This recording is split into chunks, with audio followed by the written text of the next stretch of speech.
ให้เกียรติติดตามรับชมรายการคนพิการอยู่ในขณะนี้ทางโทรภาพแห่งชาติลาวและการทุกคนพิการของพวกเขาออกอากาศในทุกๆวันพฤหัสและวันอาทิตย์ที่ของเดือนมาพบกับทางผู้ชมในวันนี้ทางรายการได้นำออกข่าวและสิ่งที่น่าสนใจมาให้ทางได้ติดตามรับชมซึ่งในยามทำผิดจะพาทางไปชมข่าวการฝึกอบรมสิทธิและความเสมอภาคของคนพิการให้แม่ผู้ปกครองคนพิการเนื่องในรายละเอียดสิมีคือเท่าใดขอเส้นทางไปติดตามจากทางรายการ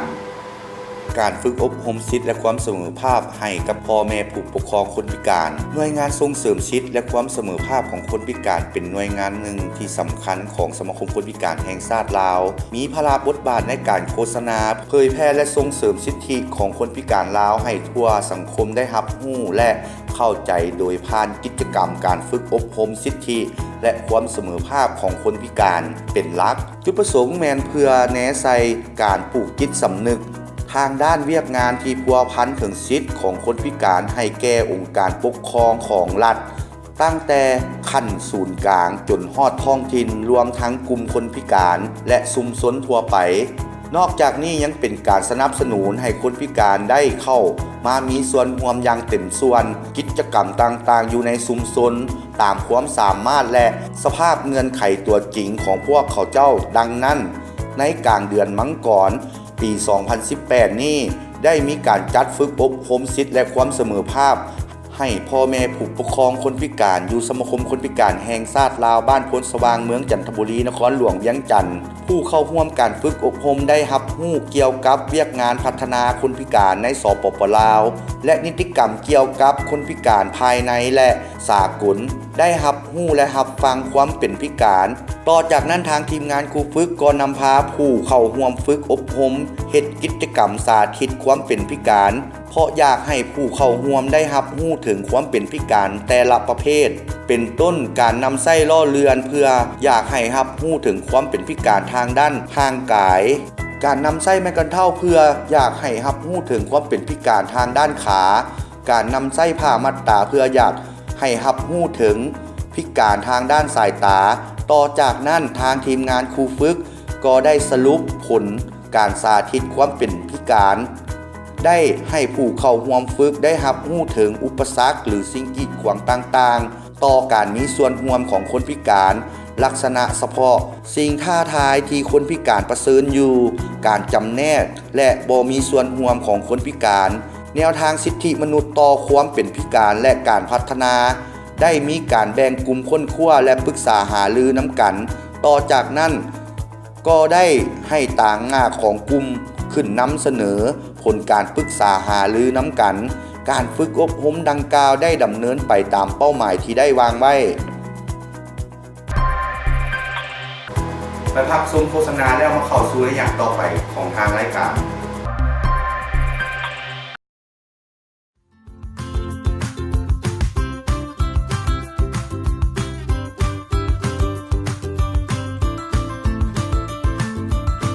สมาคมคนพิการแห่งชาติลาวได้มีการบริการรถรับส่งคนพิการที่ได้รับการสนับสนุนโดยโครงการสิทธิในการเคลื่อนไหวไปมาของคนพิการอิงตามการมีส่วนร่วมระหว่างศูนย์สีลมสำหรับคนพิการตาและสถาบันพัฒนาคนพิการเกาหลีได้สนับสนุนและสร้างความเข้มแข็งให้กับสมาคมคนพิการแห่งชาติลาวรถรับส่งคนพิการเปิดให้การบริการระยะเริ่มวันจันทร์ถึงวันศุกร์เวลา 8 โมงหา 16 โมงแลงตามโมงราชการการรับส่งแมน4ตัวเมืองภายในนครหลวงเวียงจันทน์จะบริการเฉพาะคนพิการกับผู้ช่วยคนพิการเท่านั้นท่านใดถ้าหากสนใจสามารถเอิ้นรถรับส่งคนพิการได้ส่วนค่าบริการแมนติดต่อสอบถามได้ที่เบอร์โทร 030501677 เพื่อความสะดวกสบายและปลอดภัยในการเดินทางของคนพิการ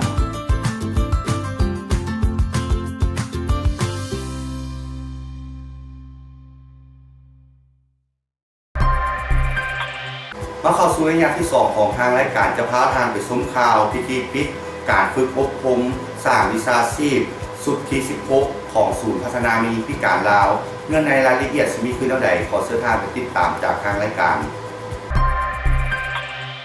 พิ พิธีปิดการฝึกอบรมสร้างวิชาชีพสุดที่16ของศูนย์พัฒนาแม่หญิงพิการลาวในตอนบ่ายของวันที่19มังกรได้มีพิธีปิดการฝึกอบรมสร้างวิชาชีพสุดที่16อยู่ศูนย์พัฒนาแม่หญิงพิการลาวโดยการเข้าร่วมหลายภาคส่วนคือต่างหน้าสาวหนุ่มสหพันธ์แม่หญิงเมืองหาดทรายฟองต่างหน้าบริษัทดีต่างหน้าภาคส่วนผู้ให้ทุนพนักงานครูอาจารย์และนักเรียนของศูนย์พัฒนาแม่หญิงพิการลาวจุดประสงค์ของพิธีงานดังกล่าวแม่นเพื่อปิดการฝึกอบรมสร้างวิชาชีพสุดที่16เพื่อมอบใบยั่งยืนพร้อมจักรยิบและอุปกรณ์ตัดยิบให้กับนักเรียนในการฝึกอบรมสุดที่16ในการฝึกอบรมสุดที่16นี้ได้เริ่มเมื่อวันที่1กรกฎาคมปี2017ที่ผ่านมาและได้สิ้นสุดในวันที่19มังกรปี2018นี้โดยได้รับการสนับสนุนจากองค์การ Band Stick Foundation ผู้เข้าร่วมฝึกอบรมในครั้งนี้แม่นมาจาก10แขวงคือแขวงเวียงจันทน์แขวงเสกองแขวงหัวพันแขวงสารวันแขวงจับปะซักแขวงหลวงน้ำทาแขวงสวรรณเขตแขวงคำมวนและแขวงอัตตปือรวมในนั้นมี3ชนเผ่าและมี3ประเภทพิการคือพิการทางได้ยินพิการทางด้านสายตาและพิการทางด้านแขนขาการฝึกอบรมในครั้งนี้แม่นมีหลายภาควิชาเป็นต้นแม่นการฝึกอบรมวิชาตัดเย็บเสื้อผ้าการฝึกอบรมวิชาคอมพิวเตอร์การฝึกอบรมวิชาภาษาอังกฤษการฝึกอบรมวิชาภาษาลาวการฝึกอบรมวิชาภาษามือการฝึกอบรมวิชาบัญชีขั้นพื้นฐานนักเรียนที่เข้าร่วมฝึกได้เรียนทั้งภาคทฤษฎีและภาคปฏิบัติตัวจริงพิเศษก็ได้มีการเคลื่อนไหวทางด้านศิลปะดนตรีฟ้อนรำและได้ไปโชว์ในงานต่างๆที่สำคัญในการฝึกอบรมดังกล่าวถึงจะมีข้อยุ่งยากปานใดในการเรียนการสอน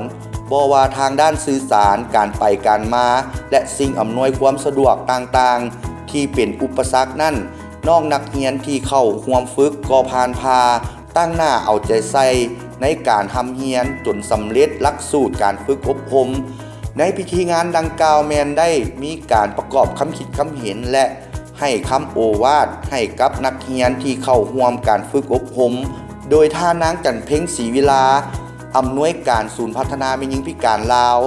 พร้อมกันนั่นเพิ่นก็ยังได้มอบใบยั่งยืนและเครื่องตัดเย็บพร้อมด้วยอุปกรณ์ให้กับนักเรียนที่เข้าร่วมฝึกต่อจากนั้นต่างหน้าน้องนักศึกษาก็ได้ขึ้นรับเอาคำโอวาทพร้อมกล่าวขอบใจทุกๆภาคส่วนที่ให้การสนับสนุนทางด้านทุนและอุปกรณ์ต่างๆเข้าในการฝึกอบรมสบายดีน้องชื่อนางปาภูมิสอนมาจากบ้านบางคุ้มฟักเมืองถาบางทองแขวงสวรรณเขตน้องที่ได้เข้ามาเรียนอยู่นี่แม่นเป็นวิชาตัดยิบนี่ก็เป็นมื้อสุดท้ายที่ได้เรียนมาเมื่อนี้ก็เป็นมื้อรับใบประกาศน้องก็รู้สึกภาคภูมิใจหลายที่ผลงานของน้องได้สำเร็จไปน้องรู้สึกภาคภูมิใจและก็มีจิตใจอันเข้มแข็งอยากไปสร้างวิชาชีพของตนเองโดยการตั้งห้านเป็นของตัวเองอยากเลี้ยงตนเองบ่อยากเป็นภาระให้แก่ครอบครัวน้องก็คิดว่าอยากเปิดห้างเป็นสร้างธุรกิจน้อยๆโดยจากเริ่มจากจริงน้อยๆก้าวไปสู่สิ่งที่พัฒนาขึ้นก่อนเดิมอยากเฮ็ดเวียกที่ตัวเองเรียนไปอยากสร้างให้เกิดผลประโยชน์โดยที่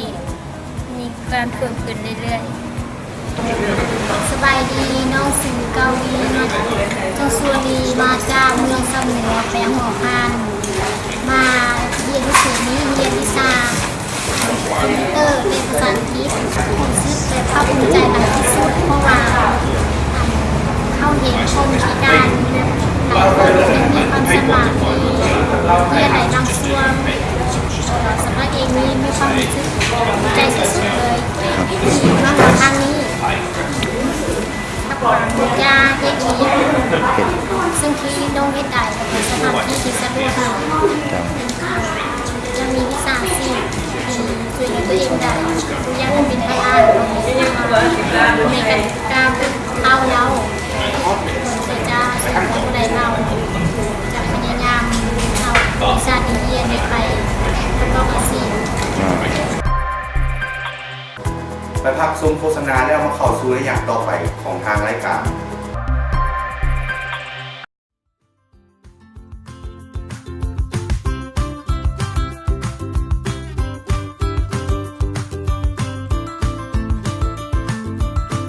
สมาคมคนพิการแห่งชาติลาวได้มีการบริการรถรับส่งคนพิการที่ได้รับการสนับสนุนโดยโครงการสิทธิในการเคลื่อนไหวไปมาของคนพิการอิงตามการมีส่วนร่วมระหว่างศูนย์สีลมสำหรับคนพิการตาและสถาบันพัฒนาคนพิการเกาหลี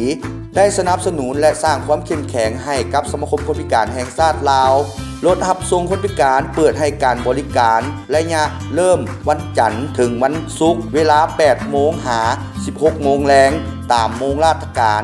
การรับส่งแมน4 ตัวเมืองภายในนครหลวงเวียงจันทร์จะบริการเฉพาะคนพิการกับผู้ช่วยคนพิการเท่านั้นท่านใดถ้าหากสนใจสามารถเอิ้นรถรับส่งคนพิการได้ส่วนค่าบริการแมนติดต่อสอบถามได้ที่เบอร์โทร 030501677 เพื่อความสะดวกสบายและปลอดภัยในการเดินทางของคนพิการ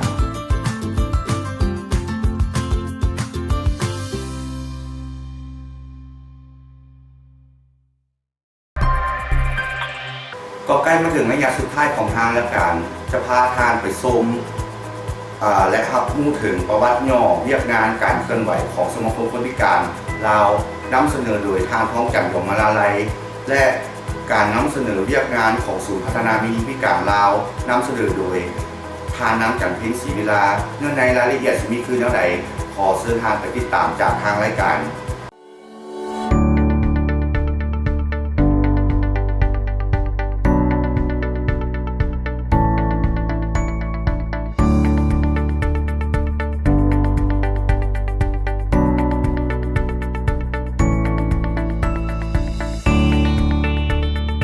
สบายดีข้าพเจ้าชื่อทองจันทร์ดวงมาลาไลประธานสมาคมคนพิการแห่งชาติลาวขออนุญาตเล่าสภาพร่วมของสมาคมคนพิการแห่งชาติลาวโดยย่อเนาะสมาคมคนพิการแห่งชาติลาวชื่อย่อว่าสพสลแม่นองค์การจัดตั้งทางสังคมบ่หวังผลกำไรเป็นองค์การจัดตั้งของคนพิการได้รับอนุญาตสร้างตั้งตามข้อตกลงเลขที่54พนลงวันที่13กันยายนปี2011อีกตามลำดับว่าด้วยสมาคมฉบับเลขที่115ทับนยลงวันที่29เมษายนปี2009การเคลื่อนไหวของเวียกงานของสมาคมคนพิการแห่งชาติลาวแม้นได้ปฏิบัติตามระเบียบของสมาคมฉบับลงวันที่12สิงหาปี2011ซึ่งรวมมี8หมวด32มาตราปัจจุบันสพสลของพวกเฮามีสำนักงานตั้งอยู่บ้านโพนสว่างหน่วย55เมืองจันทบุรีนครหลวงเวียงจันทร์สมาคมคนพิการแห่งชาติลาวเฮามีคณะบริหารงานจำนวน7ฐานยิ่ง1ฐานประธาน1ฐานรองประธาน2ฐานคณะกวดการ4ฐานยิ่ง1ฐานมีพนักงานทั้งหมดอยู่ในห้องการของเฮามีอยู่23คนยิ่ง8คนในนั้นมีคนพิการ16คนยิ่ง3คนสถิติคนพิการทุกประเภทรวมหมดแม่น 160,881 คนยิ่ง 80,115 คนรวมเอา 2.8% นับเอาแต่อายุ5ปีขึ้นไปวิสัยทัศน์ทุกคนมีโอกาสเท่าเทียมกันเป้าหมายส่งเสริมสิทธิและความเสมอภาคของคนพิการช่วยให้เขาเจ้าบรรลุเป้าหมายของตนโดยอิงใส่ขอบนิติกรรมภายในภาคพื้นและสากลสร้างเครือข่ายองค์การจัดตั้งของคนพิการให้เป็นระบบและมีความเข้มแข็งเพื่อเป็นตัวแทนให้แก่สมาชิกคนพิการอย่างมีประสิทธิผลเสริมขยายการเป็นผู้นำในแขนงการพิการเพื่อเป็นการรับรู้และยอมรับของสังคมต่อกับระดับวิชาเฉพาะและความเชี่ยวชาญในแขนงพิการสมาคมคนพิการแห่งชาติลาวปัจจุบันนี้ประกอบมี7หน่วยงาน1เป็นหน่วยงานบริหารคุ้มครอง2หน่วยงานการเงินการบัญชี3หน่วยงานสื่อสารมวลชน4หน่วยงานส่งเสริมสิทธิและความเสมอภาคของคนพิการ5หน่วยงานส่งเสริมและสร้างความสามารถทางด้านเศรษฐกิจสังคมให้กับคนพิการ 6 หน่วยงานผู้สมองพิการ 7 หน่วยงานศึกษาค้นคว้าปรับปรุงช่องทางการเข้าฮอดเข้าถึงทางด้านเศรษฐกิจสำหรับคนพิการนอกนี้สมาคมของเฮายังได้มีการร่วมมือกับองค์การจัดตั้งเครือข่ายของคนพิการและสมาคมคนพิการสาขาแขวงในทั่วประเทศเพื่อแลกเปลี่ยนบทเรียนความรู้ประสบการณ์ข้อมูลข่าวสารทรัพยากรต่างๆกับบรรดาสมาชิกเครือข่ายเพื่อเป็นเอกภาพในการกำหนดทิศทางและเป้าหมายสำหรับเวียกงานที่พัวพันถึงคนพิการสมาคมคนพิการแห่งสหราชของเฮายังได้รับการสนับสนุนทุนห้อนจากบรรดาองค์การจัดตั้งสากลเช่นองค์การจัดตั้งสากลเพื่อคนพิการประจำลาวสมาคมช่วยเหลือและบรรเทาทุกข์ประเทศญี่ปุ่นองค์การศึกษาโลกองค์การคนพิการอาซีเพื่อการพัฒนาองค์การดำอองกัมพูเชียองค์การคานิตัส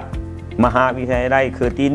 องค์การอาบริสสถาบันการพัฒนาคนพิการประเทศเกาหลีและก็ยังมีองค์การช่วยเหลือเกี่ยวกับการขนส่งรถขนส่งคนพิการประเทศเกาหลีนอกจากซีลมว่าถึงเรียกงานจ้างงานสำหรับคนพิการนี้ในองค์กรของพวกเขาตามข้าพเจ้าคิดว่ามันมีความหมายความสำคัญหลายและมีความจำเป็นต่อการเขาหอดเขาถึงการมีเวทีงานทำสำหรับคนพิการผ่านมาพวกเขาพบไว้ทีมงานโครงการเชื่อมโยงผู้ใส่ให้งานและผู้ออกให้งานที่เป็นคนพิการและโครงการสร้างความสามารถทางด้านเศรษฐกิจสังคมก็ได้มีความพยายามได้จัดกองประชุมแลกเปลี่ยนบทเรียนระหว่างผู้ใส่ให้งานและผู้ออกให้งานที่เป็นคนพิการจัดฝึกอบรมเกี่ยวกับความพร้อมก่อนการเฮ็ดเวียกจัดฝึกอบรมเกี่ยวกับทักษะการสอบหาเวียกเฮ็ดงานทำลงทะเบียนสมาชิก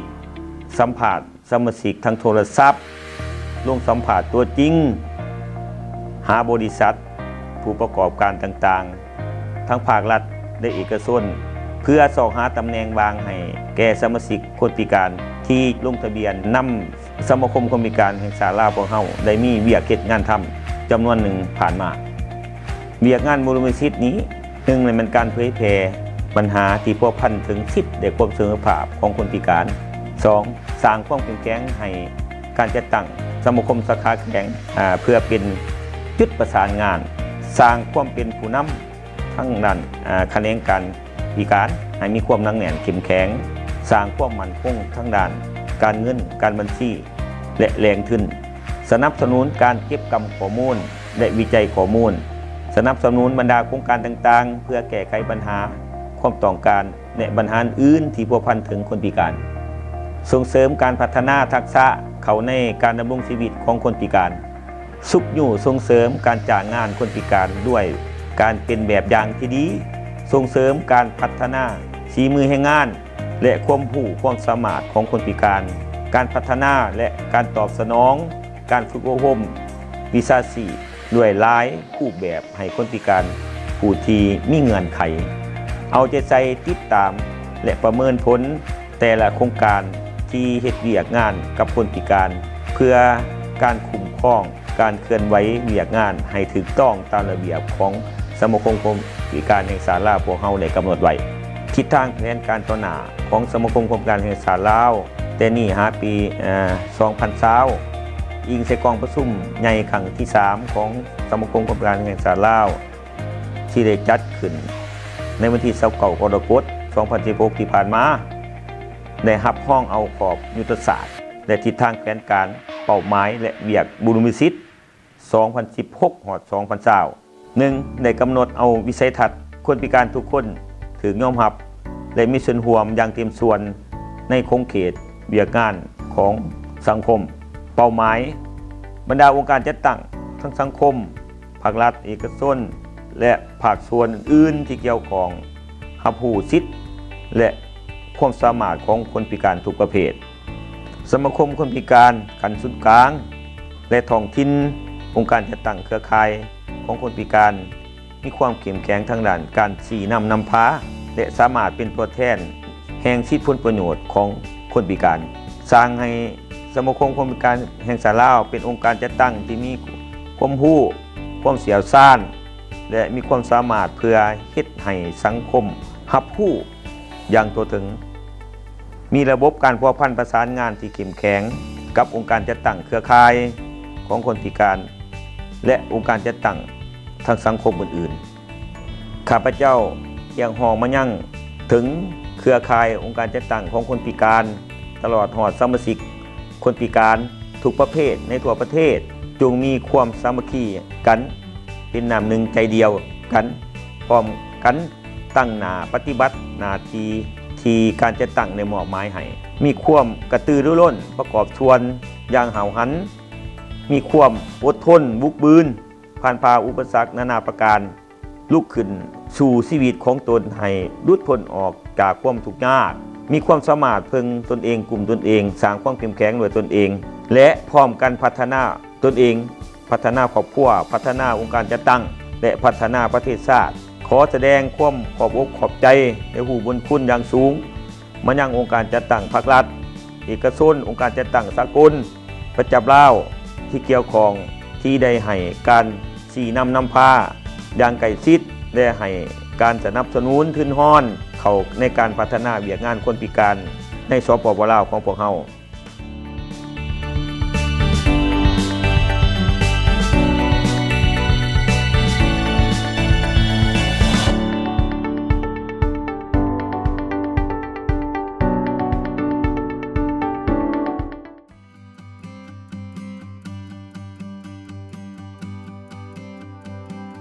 ข้าพเจ้าชื่อจันเพ็งศรีวิลา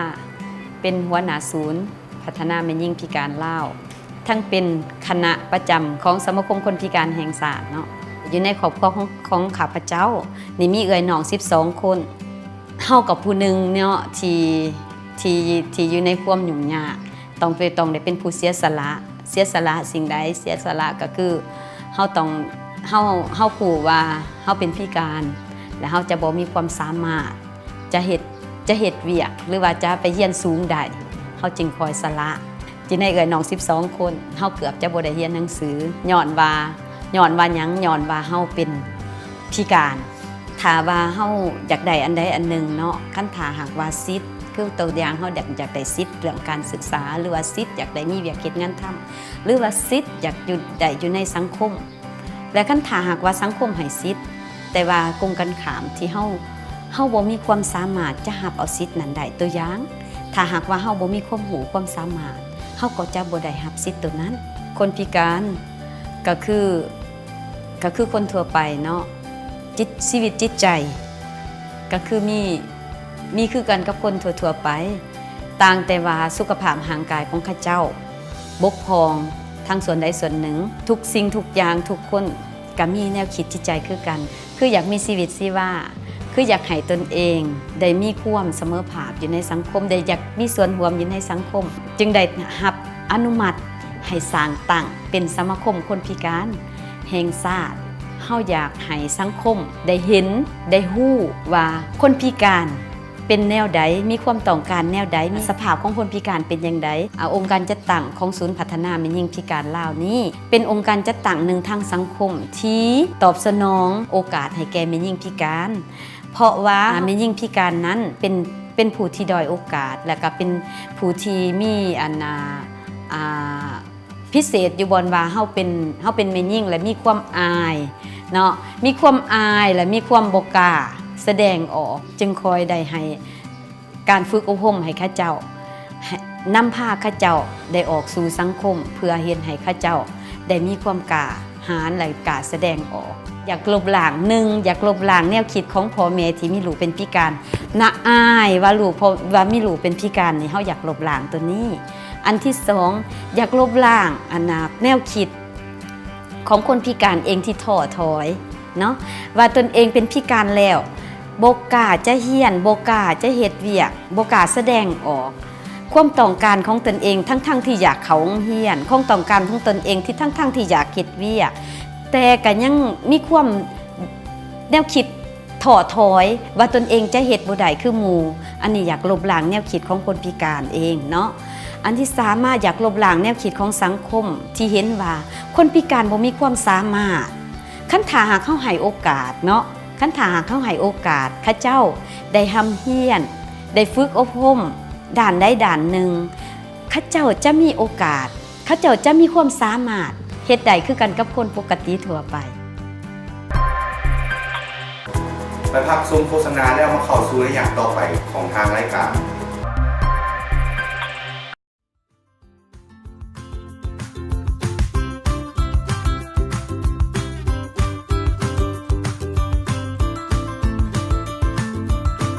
สมาคมคนพิการแห่งชาติลาวได้มีการบริการรถรับส่งคนพิการที่ได้รับการสนับสนุนโดยโครงการสิทธิในการเคลื่อนไหวไปมาของคนพิการอิงตามการมีส่วนร่วมระหว่าง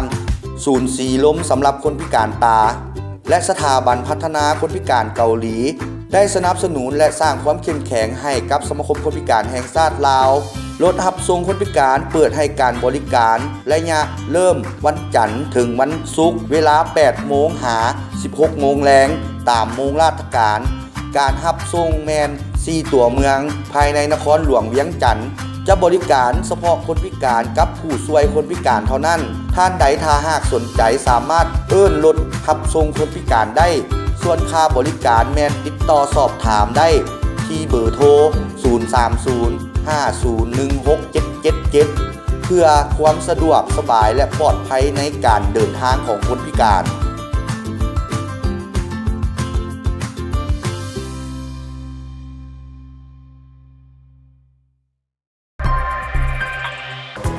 ก็มาถึงระยะสุดท้ายของทางรายการก็ขอขอบใจทางผู้สูงและสมาชิกคนพิการที่ให้เกียรติติดตามความสูงรายการของพวกเขาขอขอบใจเป็นพิเศษมายังโทรภาพแห่งชาติลาวที่เพื่ออำนวยให้รายการของพวกเขาตลอดมาพรดีวิรไสคนมุ่งถิ่นข้อมือทีมงานขอลาทางผู้สูงและสมาชิกคนพิการไปเพียงเท่านี้มาพบกันใหม่ในเดือนหน้าวันเวลาเดียวกันนี้สำหรับวันนี้ขอกล่าวคำว่าสบายดี